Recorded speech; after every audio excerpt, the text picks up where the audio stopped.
Hello guys, അപ്പോൾ എൻ്റെ histology ലാബിൽ പോകുന്ന ഒരു ദിവസം നോക്കിയാൽ അങ്ങനെ രാവിലെ തന്നെ അത് ലാബിലോട്ട് പോകാൻ ഇറങ്ങിയിട്ടുണ്ട്. 7 മണിക്ക് ഞങ്ങൾ ബസ് സ്റ്റോപ്പിൽ വന്ന് നിന്നത്. 8 മണിയായിട്ട് ഞങ്ങൾക്ക് ബസ് കിട്ടിയില്ല. അങ്ങനെ ബസ്സൊക്കെ കിട്ടി ഹിസ്റ്റോളജി ലാബിലോട്ട് നടക്കുകയാണ്. അപ്പോഴത്തേക്കാണ് ഞങ്ങളുടെ ലീഡർ വരുന്നത്. അതിസാഹസ്യമേ 3 കിലോമീറ്റർ പുള്ളിക്കാരി നടന്നാണ് വന്നത്. പിന്നെ ഞങ്ങളെല്ലാവരും കൂടെ അങ്ങ് ഒരു ഓട്ടമായിരുന്നു. ഓടി ഓടി ക്ലാസ്സിലെത്തിയപ്പോഴത്തേക്ക് സാരദ വെളിയിൽ തന്നെ ഉണ്ടായിരുന്നു.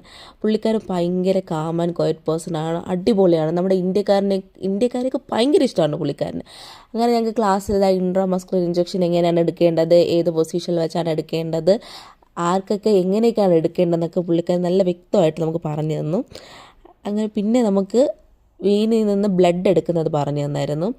പിന്നെ എല്ലാവരും ഡമ്മിയിൽ പരീക്ഷയ്ക്ക് കയറുന്നു, ബ്ലഡ് എങ്ങനെ എടുക്കണം, എങ്ങനെ ഇഞ്ചെക്ട് ചെയ്യണം എന്നൊക്കെ. അതൊക്കെ കഴിഞ്ഞ് റൂമിലോട്ട് വന്ന് ഞങ്ങൾക്ക് ഇനി 2 മണിക്ക് അനാട്ടമി ലെക്ചറുണ്ട്. അപ്പോൾ ഇനി ഇത്രയേ ഉള്ളൂ. Bye bye.